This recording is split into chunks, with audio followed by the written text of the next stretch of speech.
عندما تعتقد أنك جرحت في الحياة، تأكد أن هذا الجرح سيصبح بوابة النور والحكمة.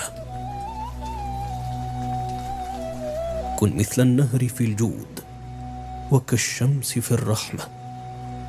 اختبر السكون في داخلك، وستجد أنك تمتلك قوة لا تقدر بثمن.